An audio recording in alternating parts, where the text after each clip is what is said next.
Hi guys, and welcome to the 7th, I think, episode of Kent Walks. This week we visit the original gateway to Europe, Sandwich, and wander through the nearby Roman fort at Richborough. The walk conveniently starts at the car park behind the Guildhall in Sandwich, grid reference TR 328580. From the Guildhall, we'll be following the road as it swings round to the west and then leaving the tarmac along the butts. Then it's back on road heading north, and before we get to the A256, detour off-road to follow the river before crossing the railway to circumnavigate the remains of the Roman fort. We then rejoin the outward route for a bit before exploring the east edge of Sandwich town and swinging back round to the start.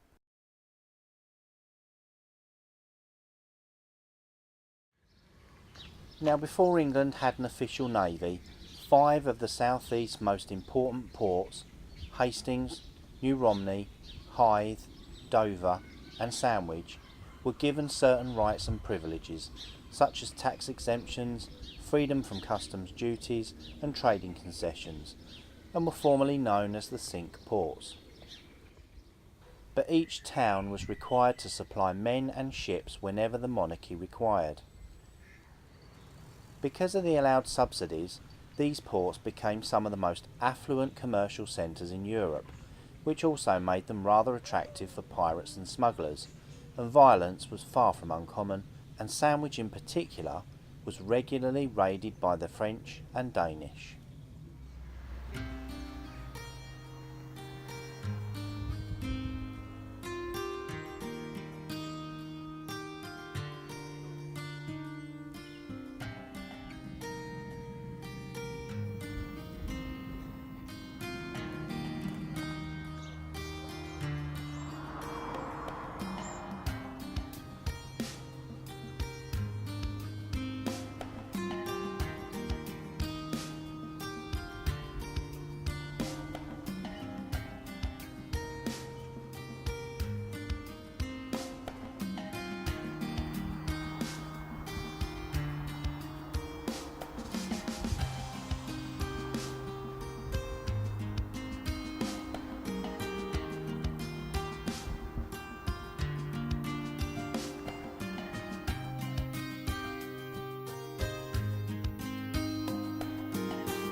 Richborough, known in Roman times as Rutopia, was where the legions of Emperor Claudius arrived in AD 43 during the main Roman invasion of England. The Romans set up camp here and used it as a base until the success of the invasion was ensured. By AD 54, the site was converted as a supply depot, with wooden buildings either side of the existing defence ditches. Around AD 85, the buildings were demolished and a marble case building was erected in honour of Emperor Domitian, the foundation of which still exists today. By the second half of the 3rd century came fresh military occupation, and the construction of a stone fort began to protect against the Saxons. with walls 25 feet high and 11 feet thick, along with ditches 12 feet wide and 100 feet long, meant if the Saxons were to be successful, they'd fully deserve it. The fort is lovingly looked after by English Heritage, and you can find out more on their website.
So here we are at the Barbican Gate, constructed in 1539 at the order of Henry VIII.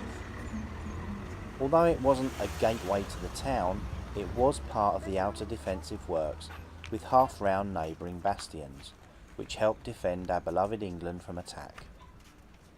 On a stranger note, the first ever captive elephant to grace England landed here by Roman Emperor Claudius, and another in 1255, a gift from the King of France to Henry VIII.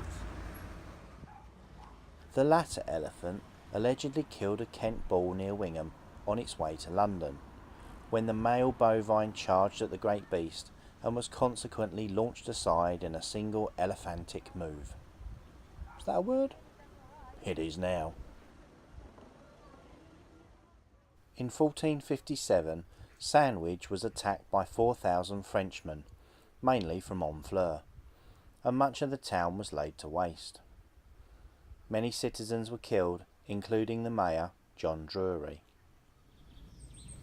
In memory, each successive mayor of Sandwich wears black ceremonial robes, a custom that the town of Honfleur continue to request be dropped, especially in the light the two towns are now twinned. Well, you should have thought of that before you attacked.